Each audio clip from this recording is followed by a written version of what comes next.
This video is brought to you by Squares. Did you know the company's coming? I mean, not right now, but they could be. They could be here at any time. And when they arrive, are you going to be ready with delicious desserts that no one's probably made since 1981? No one, that is, until now. So what we have here is Company's Coming, 150 delicious squares. It wasn't just Western Canada? Oh no, yeah, my parents had multiple copies of Company's Coming. Really? I thought it was just Western Canada. No.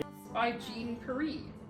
I'm told on good authority that that is how you say her name, not Paris as you might think, but that is in fact Paris. That's how you say French words in rural Alberta, possibly also Cape Breton. This is the first book in the illustrious Company's Coming series. Paris released this and the over 200 titles that followed between 1981 and 2011. They constitute Canada's most popular cookbook series and one of the best known around the world, with over 30 million copies sold. So Jean kinda looks like my mom? I mean, I guess she's everyone's mom or grandma. All this from humble beginnings. Paris was born and raised in Vermilion, Alberta, a town of around 4,000 people, located a couple hours east of Edmonton.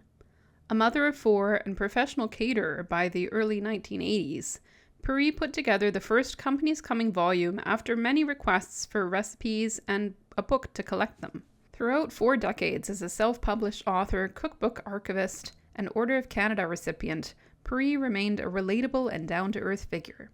She died in 2022 at the age of 95 and was fondly remembered and celebrated as an international culinary icon. What's the enduring appeal of her colorful little coiled volumes? Company's Coming connects aspirational, conventional cookbooks with those of a more down-home, DIY nature. They remind many of bake sales, church suppers, and community center potlucks, all the good times. We're all set to make 3 delicious squares recipes, among many possible choices. Unusual ones. Some of these names seem pretty out of date, or just things you wouldn't say now because they might have a slightly different context. Black bottom slice is probably the worst. I mean, I've been through these a few times, and that's definitely the worst. I mean, raisin quickie, not good either. Graham special, I don't know who Graham is, but I don't think I want to try his special. I don't know. I mean, most of them are pretty normal. Banana oat squares, lemon slice. You're probably familiar with these variations. Sometimes they're bars because in the US and other places, their squares are known as bars. They're just shaped desserts. The geometry of desserts, very fun. Chocolate smacks. Several smacks here. I don't know, man. So we're actually the ones that we're gonna cook today, right now, right this evening, are 3 that I've picked not so much for their funny names, so they're a little bit questionable, but things that I certainly personally haven't tried as desserts. The first is chow mein noodles. I mean, eaten many chow mein noodles, but not in a dessert squares context, so that could be interesting. This one has quite a lot of chocolate, so maybe that is good. We have prune chips. It says, you'll never know how good prunes can taste until you try this. So that's challenge accepted. We'll try the prune chips. And then the last one is potato chip bars. So potato chips, something I know and love. Probably most of you do. But you can also add butter, margarine, sugar, flour, vanilla, and walnuts to potato chips, and maybe it tastes good. We're gonna try. So I'm gonna highlight this page because it actually is kind of unusual, the system, or the legend, I guess you would say, for finding the picture references. Now they're all in here, all the squares and bars are in here, but as you can guess, they're sort of like covered in this 80s photography patina with honestly quite enviable servingware, but it's very hard to tell. Like, all the bars look pretty similar. There's 4 or 5 kind of appearances that they can take, but nonetheless you can find every recipe listed here. So say like number 50 is marshmallow squares that you find in this picture, corresponded to this picture, and then go to another page for the recipe. So it's kind of quite complicated.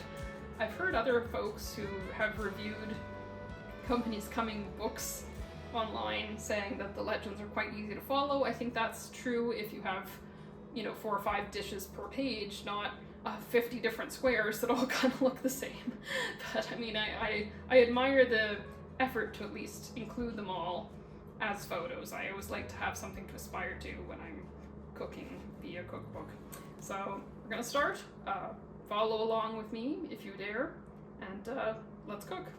For melting chocolate, immediately I realized that I used some incorrect ingredients here, that chow mein noodles is a normal baking ingredient to make something like haystacks. We're going to show a photo here in a second.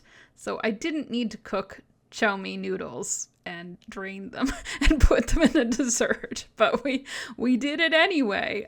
There I am stirring. So a bit of insider info, I actually made these 3 squares, these recipes, for my friends for an August barbecue, which I'm sure everyone found delightful. They said so. And I was able to test and be able to change these recipes, making them a second time. So it's a little less haphazard, even though it's completely still awful and haphazard as you watch me. I only had one 9 by 9 inch glass square pan, so we've got kind of circle pans. Oh well. Putting it in the fridge to set as suggested by the cookbook. So 1 recipe done. Cutting up prunes as you do. So the first recipe was actually a no-bake recipe. The chow mein squares didn't require the oven or a mixer, or really anything other than a saucepan to melt everything. Recipe 2, we also broke out the KitchenAid. Very handy for stirring and mixing the butter, eggs, flour, prunes, all the normal stuff. Now, suffice it to say, none of these recipes are healthy or recommended to anyone on any sort of diet or having a sort of food restriction, especially nuts. Remains to be seen if they are recommended for any human who eats food. That is the big question that we're gonna answer by the end. Kind of dated aspect, or actually entirely, completely dated aspect of these cookbooks are all the jokes about eating and weight gain. I mean, on the prune chips page, which you might have clocked if you paused to get the recipe at the beginning of the video, which everybody did, I'm sure. We've got the trouble with big-hearted cooks is that their hips are usually the same size. There's kind of these little joke advice ribbing quotes throughout the book. I don't love them, but they do evoke a certain era where maybe people were a little less sensitive, but also we've evolved in healthy and good ways for people to feel better about their bodies and their diet choices.